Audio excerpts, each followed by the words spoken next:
प्यारे दोस्तों, मैं आपका साथी इंद्रजीत सिंह परिवहन पंचायत से।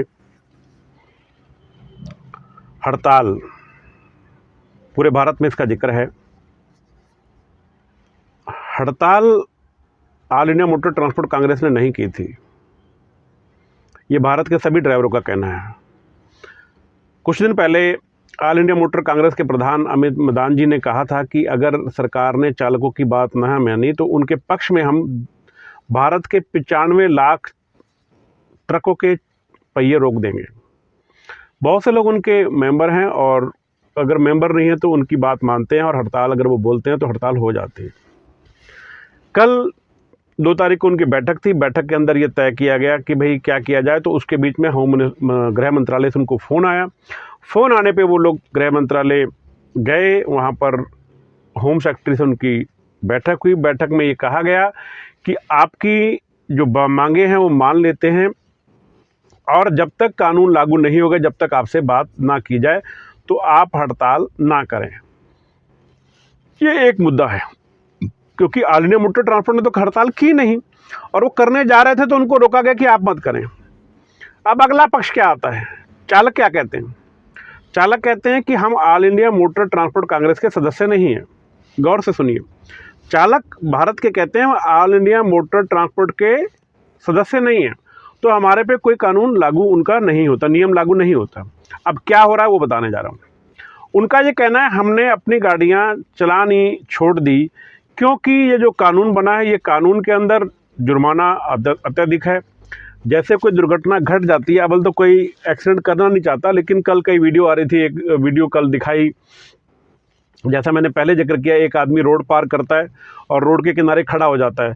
पीछे से ट्रक आता है, तो जैसे ट्रक निकल जाता है तो पिछले टायरों के नीचे वो लेट जाता है और ट्रक उसके ऊपर से चला जाता है। ऐसे केस में 90 दिन चालक बंद रहेगा क्या? ऐसा कानून में तो कोई लिखा नहीं ना। उसमें तो लिखा है कि उसने हिट कर दिया। अब वो आदमी उसके ऊपर चला गया, आदमी मर गया और वहां चालक शहर के अंदर रुक जाएगा, तो क्या चालक जिंदा बचेगा?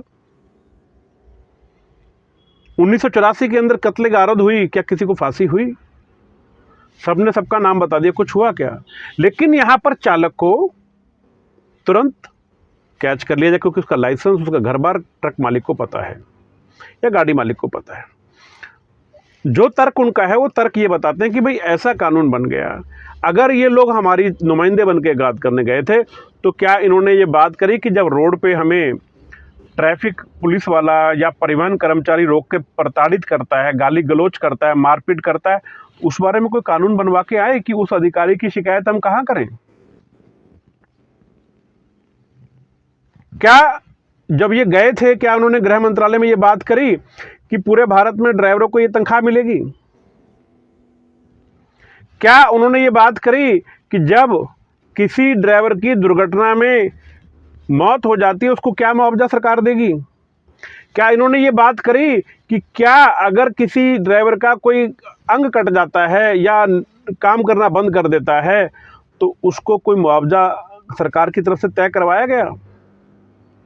क्या सरकार ने, ये जो टीम गई थी, क्या सरकार से इन्होंने कहा कि आज जो हालात हैं, जिस कदर मारा पीटा जा रहा है, क्या इनको रोकने वाला कोई है? क्या भीड़ जब उसके ऊपर अत्याचार करेगी तो कोई कानून इनके ऊपर बनाया गया है?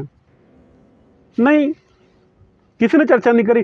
तो वो कहते हैं कि हम हड़ताल क्यों करें, क्यों हम ना जाएं, और हम तो घर बैठे हैं, हमें गाड़ी नहीं चलानी, हमारे पे कोई ऐसा नहीं लगता, क्योंकि मैं तो अपनी मर्जी से गाड़ी नहीं चला रहा ना भाई।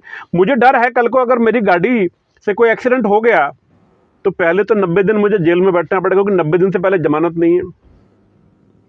फिर मुझे पैसा जमा करना होगा 7 लाख रुपया। वो कहते हैं हमारे पास तो ज़मीन नहीं है, हम कहाँ से लाएंगे 7 लाख रुपया। फिर वो कहते हैं उसके बाद सोचा जाएगा जमानत होगी कि नहीं होगी, 10 साल बाद होगी। तो उनका कहना है कि जो पहले मुकदमे थे 279, 304, 304A और किसी किसी में 302 लगती थी, वो मुकदमे ठीक थे, 2 साल की सज़ा थी, राशि का जुर्माने का कोई नहीं था, तो वो होना चाहिए। अगर आज ये व्यवस्था बनी रही तो चालक अभी भी कम है और आगे भी आने वाले समय में चालक कोई नहीं बनेगा, तो हालात क्या होगी?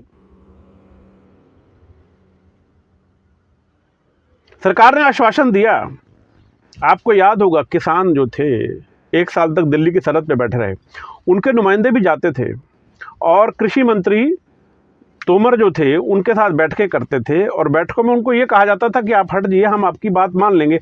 और आज भी उन सारी बातें होने के बाद उनका कानून में परिवर्तन नहीं किया गया, एमएसपी पूर्णतः लागू नहीं हुआ। कैसे यकीन करें? चालकों का ये भी कहना है कि श्रीमान जी, हम आपके कहने पे स्ट्राइक वापस ले लेते हैं, या हम जो घर गए हैं वापस आ जाते हैं। आप हमें ये बताएं कि कल को हमारे साथ कुछ भी घट गया तो उसके लिए कोई संगठन या कोई नंबर ऐसा है जिससे हम बात कर पाएं?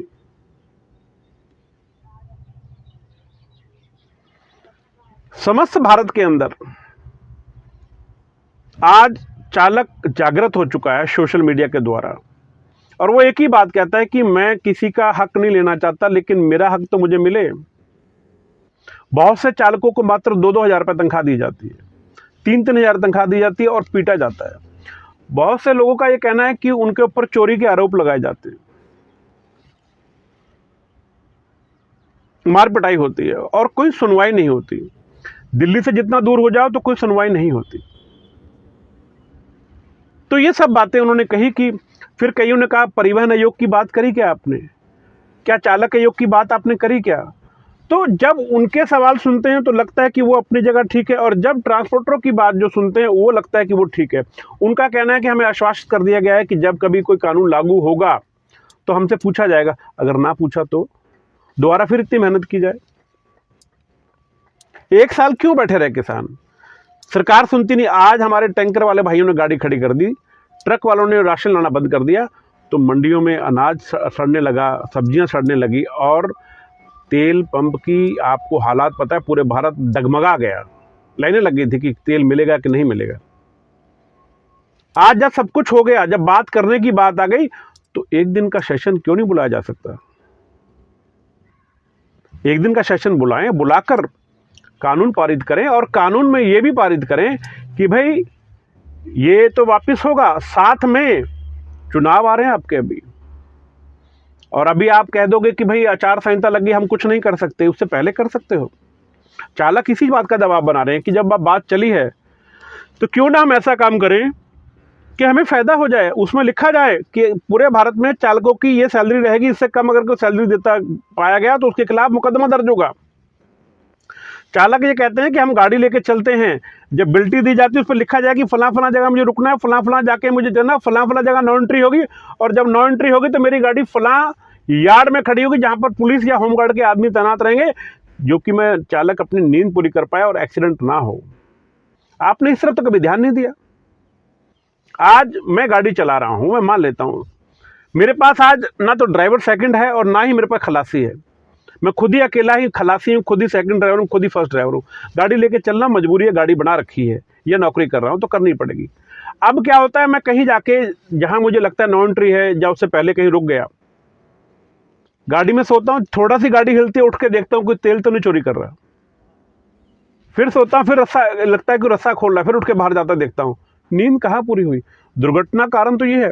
फिर लेटा, फिर आया, अरे कोई बैटरी खोल रहा है, शायद कोई टायर खोल रहा है, गाड़ी हिली तो टायर खोल रहा है। इस पर हमने कितनी ढेरों आपको कंप्लेन दे दी कि तेल चोरी हो रहा है, किसी ने इस पर कार्रवाई करी क्या? पुलिस के पास जा, पुलिस उल्टा हमें कहता है कि तुम चौकीदारी कौन करोगे, अपने आप चौकीदार करो।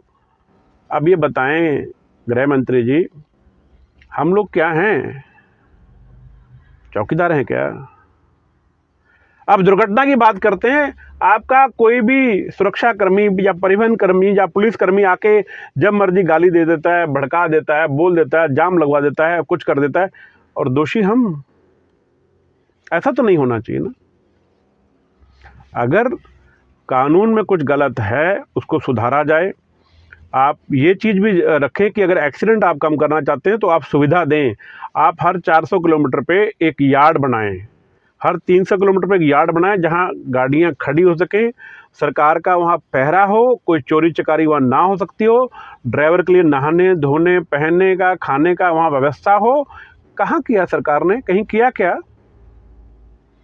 सारी चीजें तो आप ड्राइवर से चाहते हैं कि मिल जाएं, लेकिन आप अपने एंड से कुछ ना करें। तो मित्रों, सारी जो निचोड़ है, जो कल गृह मंत्रालय ने बुलाया था, वो उन्होंने कहा था कि कानून लागू होने से पहले आपसे पूछा जाएगा।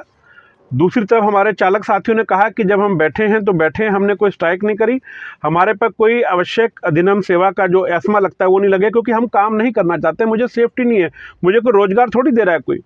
कल को मैं कट जाऊं, एक्सीडेंट में लग जाए, कोई मुआवजा देने वाला है क्या? क्या कोई सरकार ने नीति तय करी है कि अगर ड्राइवर दुर्घटना में मौत होगी तो उसके परिवार को 10 लाख रुपए, 20 लाख रुपए, 25 लाख रुपए दिया जाएगा?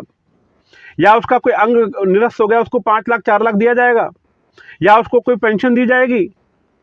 तो इन सभी बातों का निचोड़ था जो अभी सुबह से लेके अभी तक का रहा। तो अब फैसला आपके हाथ में है कि आप क्या चाहते हैं, हड़ताल, चक्का जाम, अपने घर पे रहना चाहते हैं या गाड़ी चलाना चाहते हैं? कमेंट बॉक्स में इसका जवाब जरूर दें, क्योंकि जितने लोग हैं सब दुविधा में हैं। कोई कहता है कि ठीक है मैं गाड़ी चलाऊंगा, कोई कहता है नहीं मैं गाड़ी चलाऊंगा तो मेरे गले में जूतों का हार पहनाया जाएगा, जैसे कल कई वीडियो में आपने देखा होगा। हमारे साथ बहुत से ऐसे लोग भी जुड़े हुए हैं जो असामाजिक हैं, और मैं कहता हूं कि जो आंदोलन असामाजिक, जो हिंसक होता है वो आंदोलन चलता नहीं है। आंदोलन चलाना होता है तो शांति से चलाना होता है। और चालकों की एक मांग है कि जब भी कभी बैठक गृह मंत्रालय में हो तो उनके नुमाइंदों को भी बुलाया जाए, मतलब कि जितनी स्टेट हैं उनका एक एक रिप्रेजेंटेटिव वहाँ होना चाहिए। तो दोस्तों ये पूरे भारत का जो जहाँ जहाँ से खबरें आई वो आपको बता दी गई। जिसको जैसा लगे वो उस पर अमल कर सकता है, जो सुझाव देना चाहे सुझाव दे। वीडियो को ज़्यादा से ज़्यादा फैलाएं, जिससे सारे देश में एक जागृति हो कि जब भी फैसला हो तो फैसले में ये सारी बातें ड्राइवर की रखी जाएं, क्योंकि ड्राइवर को इतनी सुविधाएं मिल जाएंगी तो मालिक को सुविधा अपने आप मिल जाएंगी।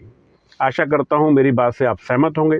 अपनी जानकारी जरूर दें और ज़्यादा से ज़्यादा वीडियो शेयर करें, और आपके पास वीडियो आती रहे इसके लिए इस चैनल को सब्सक्राइब भी करा लें और जो घंटी का बटन उसको दबा लें, जिससे आपको सारी खबरें परिवहन जगत की मिलती रहें। वाहिगुरू जी का खालसा, वाहिगुरू जी की फतेह।